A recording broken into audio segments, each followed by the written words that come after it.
The tractor beam hummed with satisfaction as it dragged the pathetic metal coffin toward the Nexus Prime. Senior Research Director Vex Tal adjusted his optical sensors, squinting at the primitive vessel tumbling helplessly through space. What a joke. The thing looked like someone had welded scrap metal together with spit and hope. Another derelict, Director? Quinn Ra, his lead assistant, clicked her mandibles in amusement. Should we just dump it in the recycling bay? Wait. Vex Tal leaned forward, his 6 eyes focusing on the crude markings along the hull. Life signs detected inside. Barely functional, but alive. The bridge fell silent, except for the soft hum of processing units. Crix Ven, their xenobiology specialist, perked up from his station. Sir, the biological readings are odd. Single organism, carbon-based, oxygen-breathing. Temperature regulation seems completely inefficient. Fascinating, Vex Tal drawled, though his tone suggested anything but fascination. Another primitive species barely managing to survive in the void. How typical. The docking bay doors sealed with a pneumatic hiss as the alien craft was secured. Vex Tal led his team through the sterile corridors, their footsteps echoing against polished metal walls. Behind them, security drones floated silently, more out of protocol than any real concern. What threat could a single primitive pose? The cargo bay doors parted with a soft swoosh, revealing the sorry excuse for a spacecraft. Vex Tal circled it slowly, taking notes on his data pad. Combustion engines. Chemical propulsion systems. By the void, this thing still uses rotating mechanical parts for navigation. Quinn Ra giggled, a sound like breaking glass. Oh, Director, look at this. They actually use physical switches and buttons. Not even basic neural interfaces. The airlock on the primitive vessel began to cycle. Vex Tal and his team stepped back, more from disgust than caution. Whatever crawled out of that technological graveyard would probably be covered in its own filth. The hatch opened with a rusty groan. Marcus Kane emerged, blinking in the artificial light. He was tall by the standards his species apparently considered normal, though still shorter than any respectable Zephyrian. His skin had that sickly pink hue common to oxygen-dependent life forms, and his hair. Vex Tal shuddered.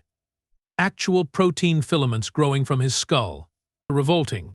Well, Vex Tal announced, his voice carrying across the bay through the universal translator. What have we caught in our net today? Marcus looked around slowly, taking in the advanced technology, the alien forms surrounding him. His primitive eyes, those inefficient optical organs, moved from one researcher to another. Then, incredibly, he smiled. Guess I'm not in Kansas anymore, Marcus said, raising his hands in what appeared to be a gesture of surrender.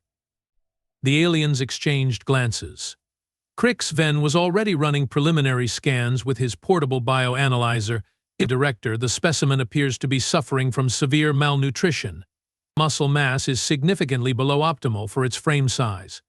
Reaction time seems sluggish. Of course it does, Vex Tal sighed. Look at it. Barely holding itself upright. Quinn Ra, initiate containment protocols. Level 2 should be more than sufficient for this thing. Level 2, sir? Quinn Ra's voice carried a note of confusion. That's for non-sentient specimens. Exactly. Marcus was still smiling as the containment field activated around him. The blue energy barrier hummed to life, creating a prison cell 3 meters by 3 meters.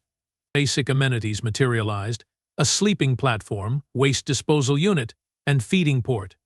Comfortable accommodations, Marcus observed, settling onto the platform with apparent ease. 5 stars. Great view of the ceiling. Vex Tal turned to his team, completely ignoring the captive. Begin standard xenobiological documentation. I want full physical specifications, neural capacity measurements, and stress tolerance baselines. This should take, 3 cycles? 4 at most? Should we attempt communication protocols? Asked Zell Moore, their behavioral specialist. Why? Vex Tal waved a dismissive appendage. It's clearly operating on basic survival instincts. Read it, study it, document the findings. Standard procedure for primitive life forms. As the team filed out of the containment bay, Marcus remained seated on his platform, hands folded in his lap. His eyes, those inefficient biological sensors, tracked their movement with what might have been interest. Vextal paused at the exit, looking back at their new specimen. Begin feeding schedule tomorrow. Standard nutrition paste should suffice. Anything more complex would probably kill it. The bay doors sealed with a final hiss, leaving Marcus alone in his cage. In the observation booth above, monitoring equipment hummed quietly, recording everything. Temperature, heart rate, brain activity, all of it being measured and catalogued. What the instruments couldn't record was the calculating look that had entered Marcus Kane's eyes the moment the aliens left. Or the way his fingers had been tracing patterns on the platform's surface, already learning the texture and composition of his prison. The research team of Nexus Prime had just made their first mistake. They thought they were the hunters. The testing chamber buzzed with the quiet efficiency of scientific instruments as Vextal reviewed the preliminary data from their human specimen. 3 cycles into the study, and the results were exactly as disappointing as he had predicted. Krixven, remind me why we are wasting precious research time on this pathetic creature. Vextal's voice dripped with irritation as he watched Marcus Kane through the observation window. Protocol requires full documentation of all captured specimens, Director. Krixven replied, though even he sounded bored. Besides, the physical strength assessments should be amusing, if nothing else. In the testing chamber below, Marcus stood before a series of mechanical devices designed to measure raw physical capability. The first test was simple: grip strength. A cylindrical device materialized in front of him, its surface gleaming with sensor arrays. Specimen: grasp the testing apparatus and apply maximum pressure, the automated system announced through the translation matrix. Marcus wrapped his fingers around the device and squeezed. The readout flickered to life, displaying numbers that made Quinn Robb burst into her characteristic glass-breaking laughter. 230 units. She gasped between giggles. Director, my hatchlings could generate more force than that. Vextal shook his head in disgust. A standard Zephyrian worker produces 800 units minimum. This thing couldn't open a nutrition container. The tests continued with equally unimpressive results. Lifting capacity, barely 1.5 times the specimen's own body weight. A Zephyrian could manage 12 times their mass without strain. Running speed, a pathetic 12 units per cycle. Jumping height, less than 1 meter vertical. It's like watching a broken mechanical toy, Zelmore observed, making notes on her datapad. All the basic functions are there, but operating at minimum efficiency. Marcus, for his part, seemed completely unbothered by his poor performance. He followed instructions without complaint, even managing to look mildly interested in the testing equipment. When the physical assessments concluded, he was escorted to the intelligence evaluation chamber. Now this should be entertaining, Vextal muttered, settling into his observation chair. Let's see just how limited that primitive neural network really is. The first puzzle materialized before Marcus, a 3-dimensional maze of light constructs that required spatial reasoning to navigate. Most sentient species solved it within 50 units. Marcus stared at it for nearly 200 units before finding the solution. Barely functional, Quinn declared. The neural pathways are firing, but so slowly. It's like watching thought move through thick liquid. Pattern recognition tests followed. Marcus managed to identify simple sequences after considerable deliberation, but complex mathematical relationships seemed to confuse him completely. Logic puzzles that Zephyrian children solved for entertainment took him multiple attempts. Average at best, Krixven announced after reviewing the cognitive assessment data. The specimen demonstrates basic problem-solving capability, but nothing approaching true intelligence. Certainly nothing that would threaten a grade school Zephyrian. The medical examination was the final insult to the notion that this species might be worth studying. Marcus was placed on a bioscanner platform while arrays of sensors mapped every aspect of his biological function. "Look at these readings," Zelmore said, her voice filled with scientific disgust. "The skeletal structure is completely inadequate. Those bones would snap under minimal stress, and the muscle fiber density, it's like they are made of soft tissue throughout." Vextal leaned over her shoulder to examine the data. Cardiovascular system operating in single-circuit mode. Inefficient oxygen distribution. And what's this about temperature regulation? The specimen apparently requires external heating and cooling to maintain optimal function, Krixven explained. Its internal thermostat has a tolerance range of maybe 20 degrees. Step outside that narrow band and it begins to shut down. Pathetic, Vextal declared. No wonder their species never developed beyond primitive technology. They are too busy trying not to die from basic environmental changes. The respiratory analysis was equally unimpressive. Limited lung capacity, inefficient gas exchange, complete dependence on a specific atmospheric mixture.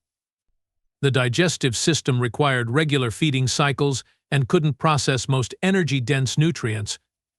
"It's barely surviving," Quinra observed. "How did this species even make it off their home planet?" "Luck," Vextal replied flatly. "Pure, dumb luck."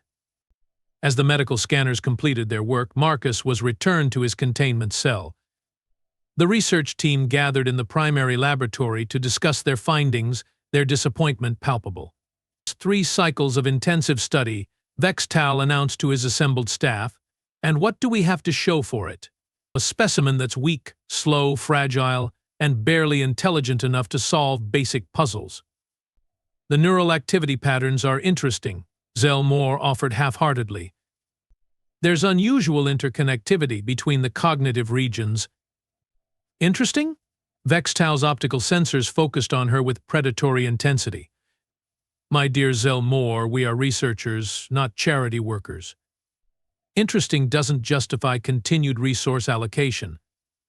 Krixven cleared his throat nervously. "Director, perhaps we should consider terminating the study. The specimen has provided all the data it's likely to yield." A murmur of agreement rippled through the research team. Vextal nodded slowly, his decision already made. "Agreed. Schedule termination for next cycle. We will harvest the biological samples for archival purposes and move on to more promising research opportunities." "What about the containment protocols?" Quinra asked. "Should we reduce security measures until termination?" Vextal laughed, a sound like grinding metal. "Security measures? For that thing, Level 1 containment would be overkill. It couldn't escape from a storage closet, let alone a proper research facility." As the team dispersed to prepare their final reports, none of them noticed the slight fluctuation in the monitoring equipment. In his cell, Marcus Kane lay on his sleeping platform, apparently resting after the exhausting day of testing. But his eyes were open in the darkness, and his breathing pattern had changed. For someone supposedly operating at minimum neural efficiency, his brain activity was showing some very interesting spikes. The research team of Nexus Prime had just made their second mistake. They had shown him exactly how their systems worked. The termination order sat on Vextal's desk like a death sentence, waiting for his final authorization. But something nagged at him as he reviewed the test data one more time. Call it scientific curiosity, or perhaps just the desire to squeeze every drop of research value from their disappointing specimen. "Zelmore," he called across the laboratory. "Before we dispose of the human, run one final series of evaluations. Psychological stress testing. Let's see how quickly this primitive mind breaks under pressure." Zelmore looked up from her data analysis, mandibles clicking with interest.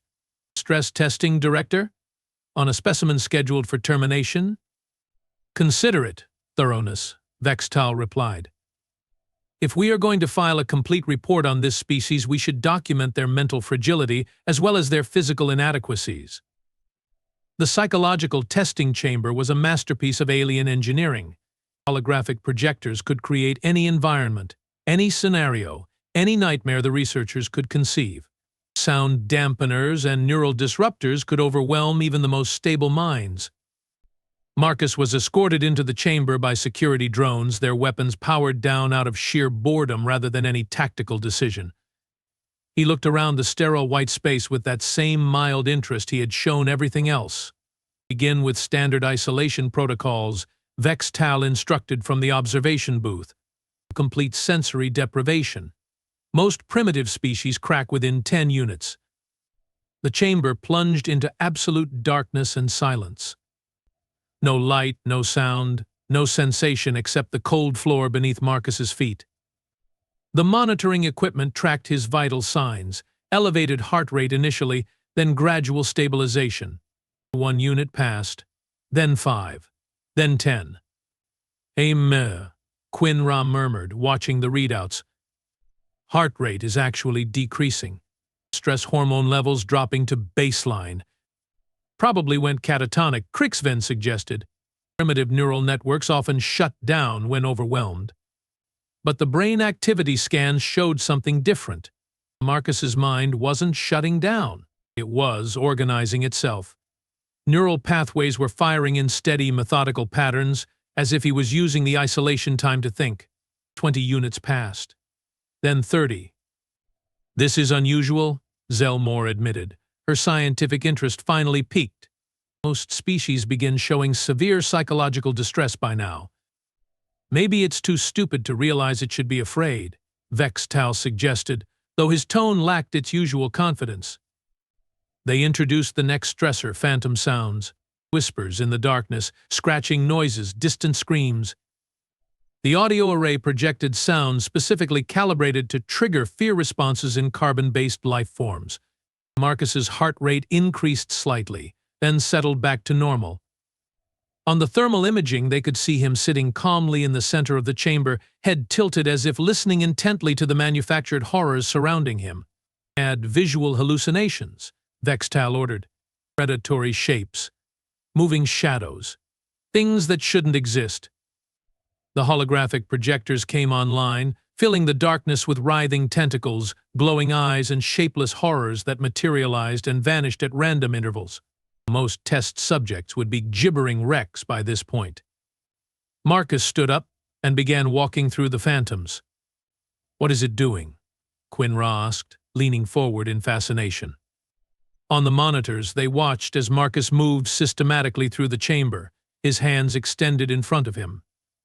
He was mapping the space, testing which images were solid and which were illusions, learning the parameters of his environment, despite the psychological assault. "Impossible," Zelmore whispered. "It's treating this like a puzzle to solve, not a trauma to endure."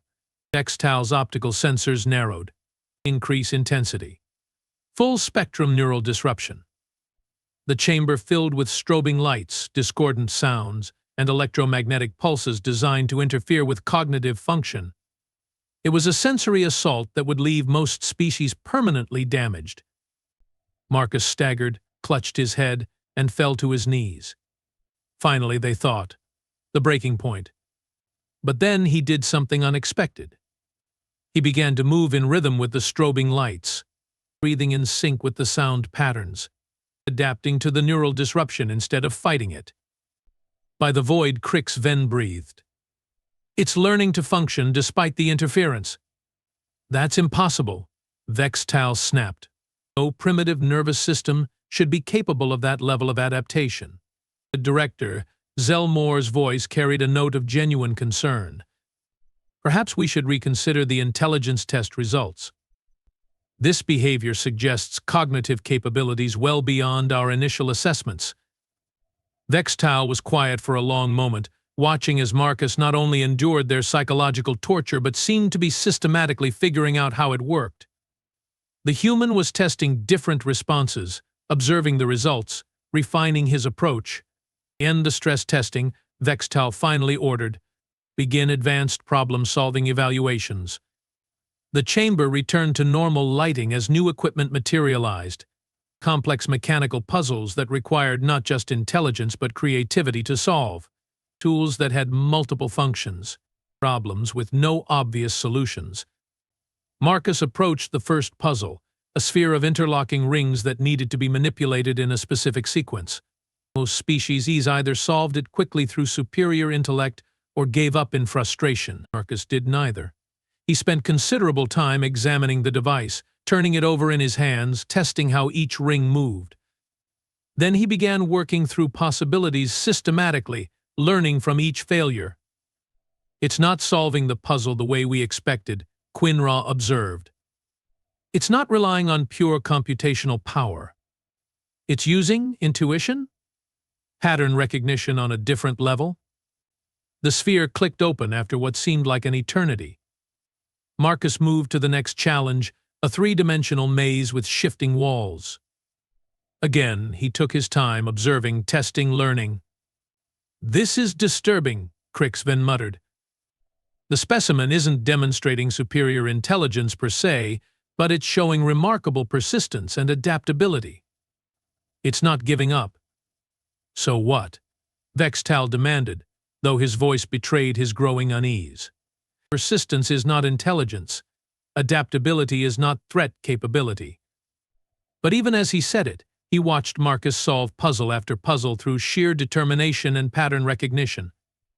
The human wasn't brilliant, but he was relentless, methodical, patient in a way that no Zephyrian would ever be. The director, Zelmore, said quietly, "I recommend we extend the research period. This specimen is displaying behavioral characteristics that warrant deeper investigation." Vextal stared at the human through the observation window. Marcus had moved on to a logic puzzle involving colored light patterns. He was failing repeatedly, but each failure seemed to teach him something new. He wasn't getting frustrated or giving up. He was getting more focused. "Very well," Vextal decided. "Cancel the termination order. We will continue with enhanced testing protocols. I want to know exactly what this creature is capable of." "Enhanced protocols, Director?" Quinraw asked. "Survival scenarios, combat simulations, resource management under extreme conditions." Vextal's voice took on a darker edge. "If this human wants to show us how adaptable it can be, let's give it some real challenges." As the team filed out to prepare the new testing regimen, none of them noticed Marcus looking directly at the observation window. For just a moment, his expression shifted from mild curiosity to something that might have been calculating intelligence. Then he returned to his puzzle, patient as ever. The research team of Nexus Prime had just made their third mistake. They had decided to push him harder. The enhanced testing chamber had been reconfigured into what Vextal privately called his masterpiece of controlled lethality. Environmental controls could simulate anything from Arctic wastelands to molten hellscapes. Atmospheric processors could drain oxygen to near-fatal levels. Gravity generators could crush bones or leave subjects floating helplessly. "Begin with temperature extremes," Vextal commanded, settling into his observation chair with something approaching enthusiasm. "Let's see how that supposedly adaptive nervous system handles real environmental stress." The chamber temperature plummeted to -40 degrees in seconds. Most carbon-based life forms would enter hypothermic shock within minutes. Through the thermal imaging, they watched Marcus's body temperature drop rapidly, his metabolism slowing as expected. "There we go," Quinraw said with satisfaction, finally showing proper biological responses to environmental pressure.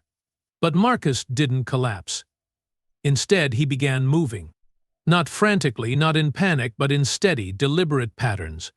Jumping jacks, push-ups, rapid movement designed to generate internal heat. His core temperature stabilized at barely survivable levels. "Interesting," Zelmore murmured. "It's using kinetic energy to compensate for thermal loss. Crude but effective." "Increase the cold," Vextal ordered. "I want to see its breaking point." The temperature dropped further. Marcus's movements became more intense, more focused. He was rationing his energy, alternating between high-activity warming periods and conservation phases. His breathing patterns shifted to retain more heat. "This is impossible," Cricksven protested, studying his biomonitors. "According to our thermal models, It should be dead by now. Then fix your models, Vextal snapped, though his own confidence was beginning to waver. They switched to heat stress. The chamber temperature soared to 60 degrees Celsius. Marcus adapted again, stripping off his clothing, finding the coolest areas of the chamber, regulating his breathing to manage heat dissipation. When that wasn't enough, he began creating shade using pieces of his torn clothing. It's problem-solving under extreme duress, Zelmore observed. The stress isn't impairing its cognitive function. If anything, it seems to be enhancing focus. Next came the oxygen deprivation tests, standard protocol for gradual reduction to 20% atmospheric oxygen, enough to induce panic and disorientation. Vextal ordered an immediate drop to 15%. Marcus noticed the change instantly. His breathing pattern shifted to shallow, efficient cycles. He reduced his physical activity to conserve oxygen, but didn't stop moving entirely. Instead, he began what appeared to be some form of meditation, controlling his heart rate and oxygen consumption with conscious effort. By the void, Quinn-Ra whispered. It's maintaining cognitive function on 15% oxygen. Our own species would be unconscious. Reduced to 12%, Vextal ordered, his voice tight with something that might have been worry. At 12% oxygen, Marcus should have been dying. Instead, he was watching them. Through the observation window, his eyes tracked the movement of each researcher. He was studying their reactions, their equipment, their procedures, all while maintaining that facade of struggling compliance. Director Krixven's voice carried genuine alarm. At this oxygen level, the specimen should be experiencing severe cognitive impairment. But neural activity readings show it's analyzing us. The gravity tests were next. Standard Zephyrian gravity was already twice what the human was adapted to, but Vextal ordered it increased to 3 times standard. The crushing force should have flattened Marcus against the floor. Instead, he adapted his movement patterns, learning to function under the increased weight. It took time, but he developed a shuffling gait that conserved energy while maintaining mobility. When they increased gravity further, he went prone and began moving like some kind of predatory crawler. This is becoming concerning, Zelmore admitted, her scientific detachment finally cracking. The adaptation rate is beyond anything in our xenobiological databases. It's just survival instinct, Vextal insisted, but his optical sensors betrayed his growing unease. Primitive fear responses. Nothing more. But Marcus wasn't acting afraid. Even under crushing gravity, depleted oxygen, and temperature extremes that should have killed him, he maintained that calm, observational demeanor. More disturbing, he had begun timing their procedures. His eyes tracked the monitoring equipment, the control panels, the security protocols, run combination stressors. Vextal ordered desperately. Heat, low oxygen, and increased gravity simultaneously. The chamber became a hellscape that would challenge even Zephyrian endurance. Marcus adapted to that too. Slower this time with visible effort, but he adapted. He found the optimal positions, breathing techniques, and movement patterns to survive conditions that should have been instantly lethal. Director Tim Bex, their security chief, spoke from the back of the observation booth. I have been reviewing the behavioral data. The subject's eye movement patterns suggest it's been systematically mapping our facility layout, memorizing guard rotations, and timing our security procedures. And Vextal spun to face him. What are you suggesting? I'm suggesting this isn't random observation, sir. It's tactical reconnaissance. A chill that had nothing to do with the chamber's temperature controls ran through the research team. They looked down at Marcus, who was now moving through their environmental hell with something approaching competence. Impossible, Quinn-Ra protested. It's a primitive specimen. It can barely solve basic puzzles. Can it? Zelmore asked quietly. Or has it been letting us think that? In the chamber below, Marcus had found a position that allowed him to survive the combined environmental assault while maintaining a clear view of the observation window. For just a moment, his lips curved in what might have been a smile. Then his expression returned to that mask of struggling compliance. "End the testing," Vextal ordered suddenly. "Return environmental conditions to normal." "Sir?" Crixven asked in surprise. "I said end it," Vextal snapped. "We need to review these results immediately." As the chamber returned to normal conditions, Marcus slowly stood and walked to the center of the room. He looked up at the observation window and nodded once, as if acknowledging a job well done. The gesture was so casual, so controlled, that it sent ice through Vextal's circulatory system. "Double the security protocols," he ordered quietly, "and increase containment to level 4. "Level 4? Tim Bex questioned. "Sir, that's for dangerous predator species." "Just do it," Vextal commanded, unable to take his eyes off the human specimen who had just survived conditions that should have been impossible. Marcus Kane stretched casually, working out the kinks from his ordeal, and gave the observation window another small nod, as if he was thanking them for the education. The research team of Nexus Prime had just made their 4th mistake. They had taught him exactly how much punishment he could endure, and he had taught himself exactly how much they feared what he might become. The enhanced containment protocols were supposed to make Vextal feel safer.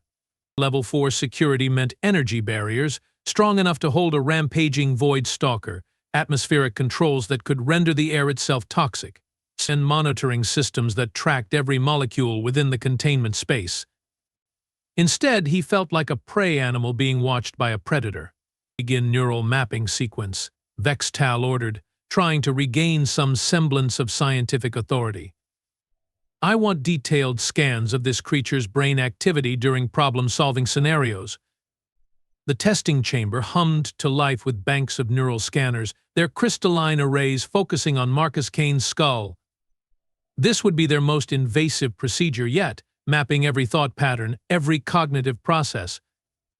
If the human was hiding enhanced intelligence, the neural scanners would expose it. Marcus sat calmly in the center of the chamber as the scanners powered up. The low-frequency hum of the neural mapping array filled the air, a sound that typically induced discomfort in most species. Marcus appeared completely unbothered.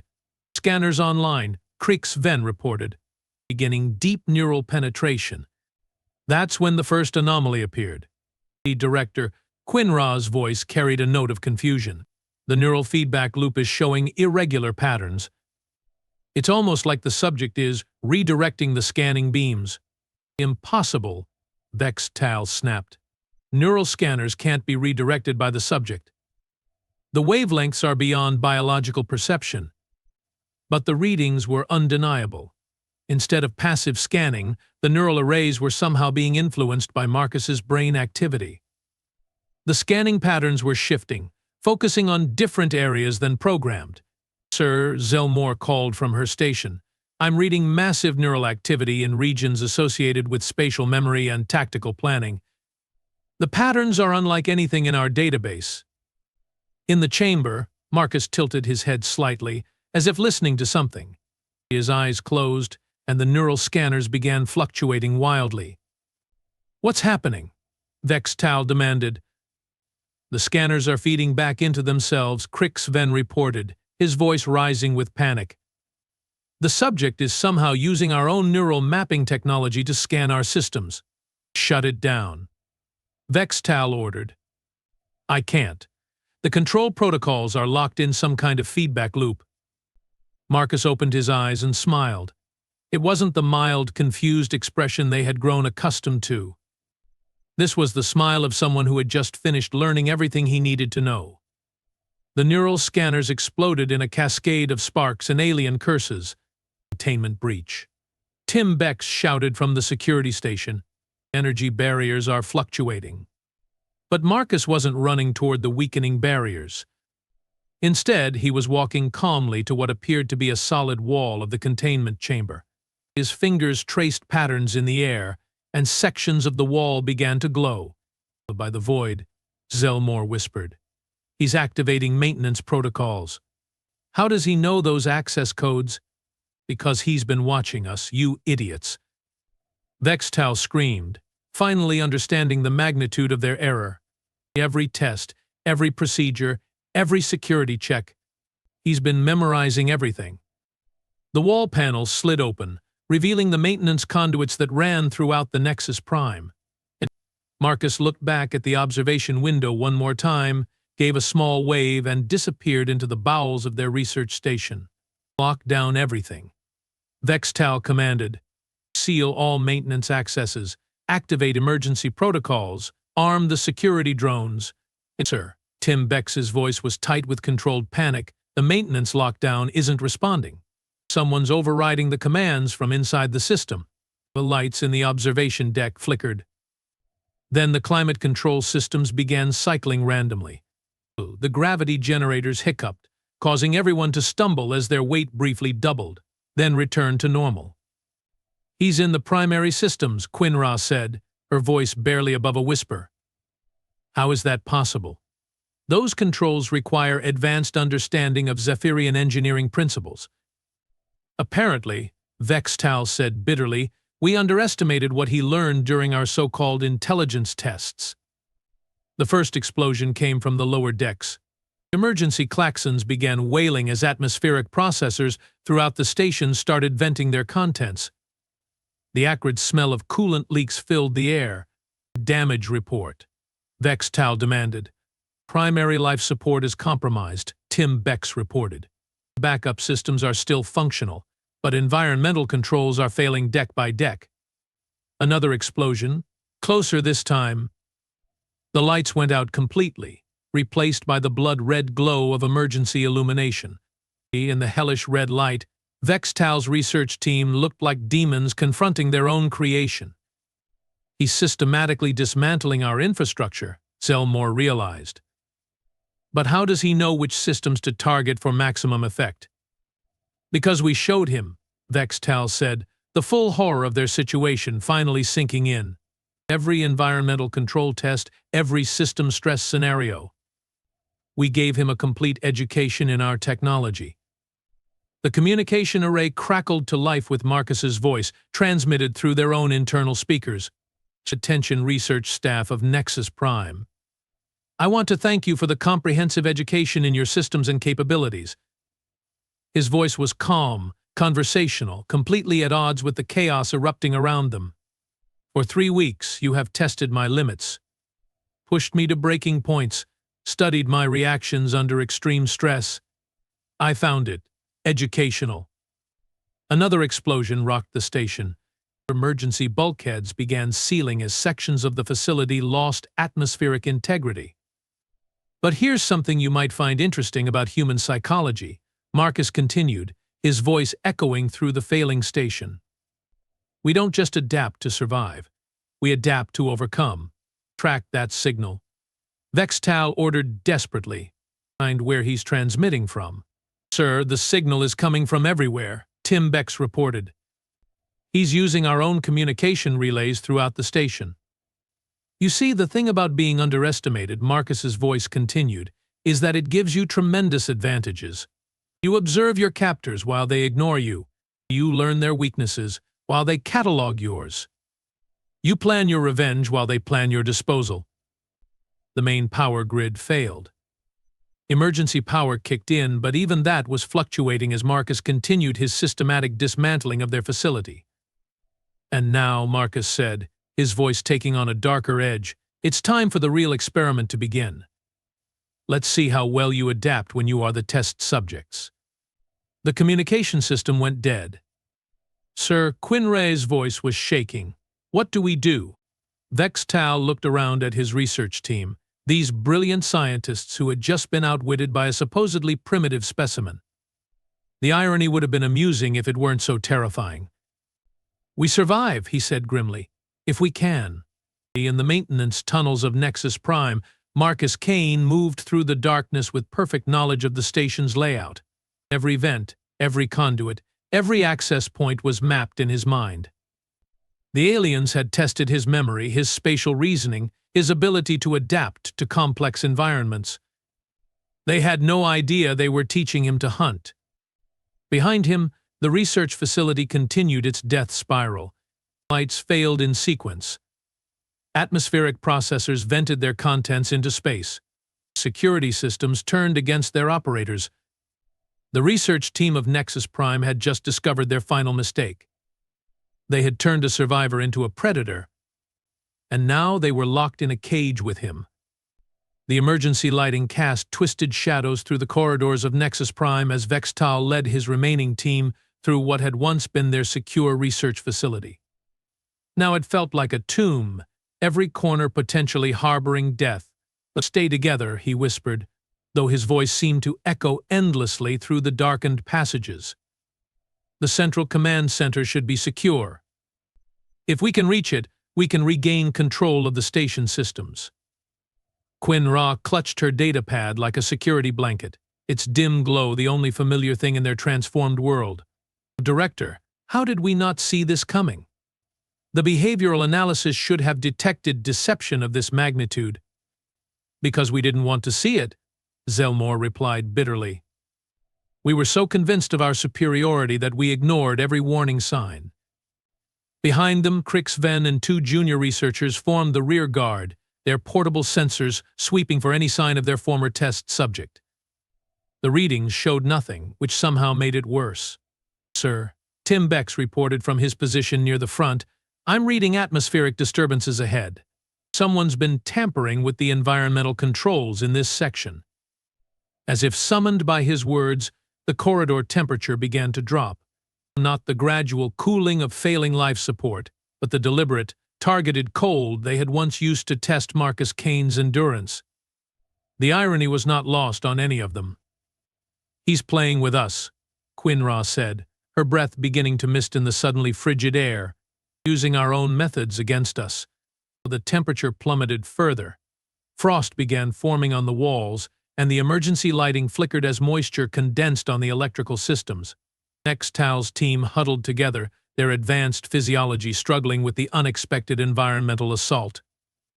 That's when the lights went out completely. "Emergency illumination," Tim Bex ordered, but nothing happened. They were trapped in absolute darkness, surrounded by the sound of their own panicked breathing and the distant hum of failing systems. "Nobody move," Vextal commanded. "He wants us to panic, to scatter. We stay together." A voice drifted through the darkness, Marcus's calm tone made even more unsettling by its casual conversational quality.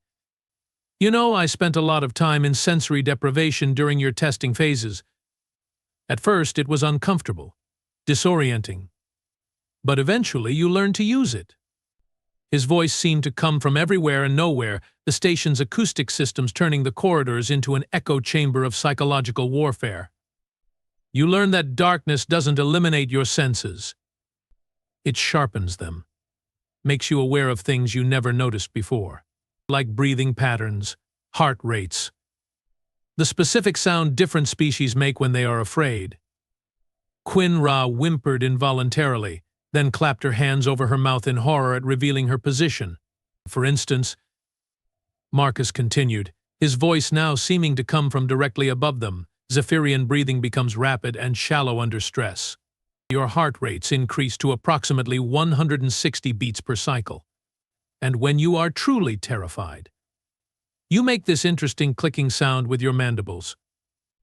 As if on cue, several members of the research team produced exactly that sound. "The fascinating thing about being a test subject," Marcus went on, "is that you get to observe your observers. You learn their routines, their weaknesses, their fears. You discover that beings who consider themselves superior often have the most fragile psychological defenses." The temperature began to rise rapidly, swinging from Arctic cold to sweltering heat within seconds. The research team gasped and struggled with the environmental assault, their advanced technology useless in the face of their own systems turned against them. "Krix-Ven," Marcus's voice called out cheerfully. "Step forward, please." "Don't move," Vextal hissed, but Krix-Ven was already backing away from the sound of his name. "Oh, but he should," Marcus replied. "You see, Krix-Ven was particularly interested in my stress responses during the medical examinations. He made detailed notes about pain thresholds, neural pathway reactions, cardiovascular responses to trauma. I thought he might appreciate a more hands-on demonstration. The sound that came next was wet and final. Something heavy hit the floor in the darkness, followed by the distinctive smell of Zephyrian blood. Crixven will no longer be joining us, Marcus announced with mock sadness. But don't worry. The educational opportunities are just beginning. You monster. Quinn Ra screamed into the darkness. Monster? Marcus's voice carried genuine amusement. That's interesting terminology coming from beings who were planning to dissect me for scientific curiosity. But I suppose perspective is everything. The emergency lighting flickered back on, revealing Crixven's body crumpled against a wall, but no sign of Marcus Kane. The remaining team members stared at their fallen colleague, the reality of their situation finally sinking in completely. He's picking us off one by one, Zelmore whispered, using the station itself as a weapon. No, Tim Bex corrected grimly. He's not just killing us. He's demonstrating superiority. Every move is calculated to prove how thoroughly he understands our psychology, our technology, our weaknesses. Vextal stared at the blood on the walls, his scientific mind still trying to process the elegant methodology of their former test subjects' revenge. This isn't random violence. It's structured, methodical. He's conducting his own experiment now. With us as the specimens, Quinn Ra finished, her voice hollow with understanding. The lights went out again, and Marcus's voice returned, closer this time. The next phase of our study will examine how advanced species respond to being outmatched by supposedly primitive opponents. I predict the results will be quite illuminating. Footsteps echoed in the darkness, moving with perfect confidence through corridors that had become a maze of death. The research team of Nexus Prime pressed closer together, these brilliant scientists reduced to huddling prey animals. For what it's worth, Marcus added conversationally, you were excellent teachers. Every torture session, every humiliation, every moment you treated me like a mindless animal taught me something valuable about your species. His voice grew colder, losing its casual tone. You taught me that superior technology means nothing without superior intellect. You taught me that arrogance makes the strongest beings vulnerable. And most importantly, you taught me that the greatest predators are the ones nobody sees coming. The footsteps stopped directly in front of them. Class is still in session, Marcus Kane said softly. And there's so much more to learn. The central command center of Nexus Prime had become Vextal's final fortress. Massive blast doors sealed the chamber, emergency power kept the essential systems running, and automated defense turrets tracked every entrance. It should have been impregnable. Should have been. Vextal stood alone at the command console, his research team reduced to himself and the two surviving junior researchers cowering behind the equipment banks. Quinn Ra and Zelmore had fallen to Marcus Kane's methodical hunt in the past 2 cycles. Tim Bex had made a brave stand at the secondary security station and paid for it with his life. Emergency transmission to Zephyrian Command. Vextal spoke into the communication array, his voice steady despite the circumstances. This is Senior Research Director Vextal of Nexus Prime. We have encountered a hostile species of unprecedented capability. Recommend immediate quarantine of this sector and the transmission cut to static. Communications are down, Director, one of the surviving researchers reported unnecessarily. All external arrays have been severed. And of course they had. Marcus Kane wasn't just hunting them. He was ensuring that word of humanity's true nature died with them. The blast doors shuddered. Then again. Something was methodically working its way through 3 meters of reinforced alien steel, using tools that shouldn't have been able to penetrate the metal. How is he cutting through blast doors? The other researcher whispered. Vextal studied the sensor readings with growing amazement and horror. He's not cutting through them. He's using controlled atmospheric pressure differentials to stress the metal joints, creating microfractures at the molecular level. The implications hit him like a physical blow. Marcus wasn't just using brute force or stolen technology. He was applying advanced engineering principles on the fly, turning the station's own atmospheric systems into precision tools. Impossible, Vextal breathed. Those calculations require understanding of materials science, atmospheric physics, and structural engineering at graduate levels. The blast doors buckled inward with a groan of tortured metal. Unless, Vextal continued, his scientific mind finally grasping the truth, he's been learning far more than we realized. Every test, every examination, every procedure. He wasn't just enduring them, he was studying them. Marcus Kane stepped through the ruins of the blast doors with casual confidence. His improvised tools clattered to the floor, pieces of the station's own infrastructure repurposed into sophisticated engineering implements. He looked completely at ease, as if he belonged here more than they did. Director Vextal, Marcus said pleasantly, nodding to the alien scientist like they were meeting for a scheduled appointment. Thank you for waiting. I wanted to have a private conversation. Stay back. Vextal commanded, activating the defense turrets. High-energy plasma beams lanced toward Marcus, weapons designed to stop armored assault troops. Marcus was already moving, not with the desperate scrambling of prey, but with calculated precision. He flowed between the plasma streams like he had mapped their firing patterns in advance, which, Vextal realized with growing horror, he probably had. Predictable targeting algorithms, Marcus observed, reaching the first turret and placing his hand on its control housing. Based on standard threat assessment protocols, you scan for rapid movement, elevated heat signatures, and aggressive postures. The turret swiveled and fired on its companion weapons, destroying them in sequence under Marcus's control. But what if the threat doesn't behave like your programming expects?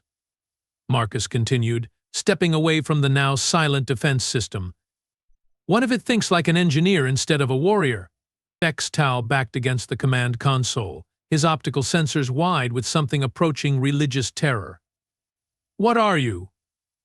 I'm exactly what you said I was, Marcus replied with that same mild smile. A primitive human. Carbon-based. Oxygen-breathing, temperature-dependent. Physically weak by your standards.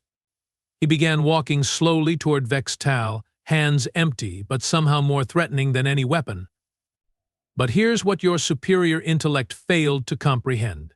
Humans don't succeed because we are the strongest or the smartest or the most technologically advanced. We succeed because we are the most adaptable. Vextal fumbled for the emergency containment controls, trying to flood the chamber with knockout gas. The system responded, but Marcus had already covered his mouth and nose with improvised filters made from torn fabric. We learn from every failure, Marcus continued, his voice slightly muffled but perfectly clear. We adapt to every challenge. We turn every disadvantage into an advantage. The knockout gas dissipated harmlessly as Marcus reached the atmospheric controls and purged the system. For 3 weeks, you subjected me to every form of stress, every environmental challenge, every psychological pressure you could devise. And with each test, I learned something new about your technology, your psychology, your weaknesses. Vextal activated the gravity generators, cranking them to maximum. The crushing force that had once been a test became a weapon, designed to pin Marcus to the floor. Marcus adapted his stance and kept walking forward, his movements economical and efficient under the increased gravitational load. You see, Director, the thing about being underestimated is that your enemies teach you everything you need to defeat them. Every torture session was a lesson in your capabilities. Every humiliation was intelligence about your psychology. Every moment you treated me like a specimen was an opportunity to study my captors. The remaining researchers tried to flee, but Marcus was between them and the exit. They pressed against the far wall, paralyzed by terror. The irony, Marcus said, reaching Vextal at the command console, is that you were right about human intelligence. We are not the smartest species in the galaxy, but we don't need to be. He placed one hand on Vextal's shoulder, the gesture almost gentle. Because when you combine average intelligence with unlimited adaptability, absolute persistence, and complete ruthlessness, you get something far more dangerous than genius. Vextal looked into Marcus Kane's eyes and finally understood. This wasn't rage or revenge or primitive bloodlust. This was calculated, methodical demonstration of superiority. Marcus had turned their own research methodology against them, conducting the ultimate experiment in species comparison. "You get humanity," Marcus finished softly. Vextal's optical sensors dimmed as the full implications crashed over him. They hadn't captured a primitive specimen. They had awakened something that had been pretending to be primitive, something that had used their arrogance and superiority complex to learn everything it needed to destroy them. "My God," Vextal whispered, using the human expression without conscious thought. "What have we done?" Marcus Kane smiled, and for the first time since his capture it was genuine. "You have given me a very thorough education, Director. And now it's time for the final exam." The lights went out in the command center of Nexus Prime. When they flickered back on moments later, only Marcus Kane remained standing. The auxiliary communication station deep in Nexus Prime's lower levels had been overlooked during Marcus Kane's systematic dismantling of the research facility. Hidden behind layers of redundant shielding and camouflaged among the power distribution networks, it had survived when the primary arrays fell silent. Junior Research Assistant Nex Core crouched in the cramped maintenance space, her 6 limbs trembling as she activated the emergency beacon. She was the sole survivor of Vextal's research team, having hidden in the waste recycling systems while her colleagues fell one by one to their former test subject. "Emergency transmission to all Zephyrian listening posts," she whispered into the communication array, her voice hoarse with terror and exhaustion. "Classification. Species threat level Omega. This is Junior Assistant Nex Core of Nexus Prime Research Station, transmitting final report." Her mandibles clicked nervously as she gathered her thoughts, trying to find words for the impossible. "We encountered a species designation human. Initial assessments classified them as primitive, weak, and intellectually limited. These assessments were catastrophically incorrect." She paused, watching the signal strength indicators to ensure her message was reaching the communication relays. The human specimen, identified as Marcus Kane, demonstrated capabilities that exceed current xenobiological understanding, a physical adaptability beyond measurement parameters, intelligence that operates through methodology rather than raw computational power, strategic thinking that turns perceived weaknesses into tactical advantages. The station's power grid flickered, reminding her that Marcus Kane was still aboard, still in control of their technology. Director Vextal and the entire research staff are dead, healed not through superior strength or advanced weaponry, but through systematic exploitation of our own psychological profiles and technological dependencies. Her voice broke slightly as the full implications of their failure crashed over her again. "The human learned our systems by being subjected to them, memorized our behaviors by being observed by us, turned our scientific methods into weapons against us. This species does not conquer through dominance. They conquer through understanding." In the command center far above her hiding place, Marcus Kane reviewed the station's star charts and navigation systems. The alien technology was complex but logical, and after 3 weeks of intensive education in Zephyrian engineering principles, it was becoming comprehensible. The coordinates for Earth were stored in the vessel's exploration database, marked as a primitive world of minimal interest. Marcus allowed himself a moment of dark amusement at that classification. Recommendation to all Zephyrian command structures. Nex Core continued her desperate transmission. Classify human space as absolute quarantine zone. Do not approach. Do not investigate. Do not underestimate. She checked her readings again, knowing that her time was running out. The human would find her eventually. His systematic search of the station had been thorough and methodical. If contact with this species is unavoidable, do not treat them as primitives. Do not assume intellectual superiority. Do not attempt to study them as specimens. They will use every interaction as an opportunity to learn your weaknesses. The maintenance hatch above her began to open with a soft pneumatic hiss. "Final log entry," Nex Core said quickly, her voice rising with panic. The human is not just a survivor. He is an apex predator disguised as prey, but a species that has evolved to be underestimated. Our arrogance was their greatest weapon against us.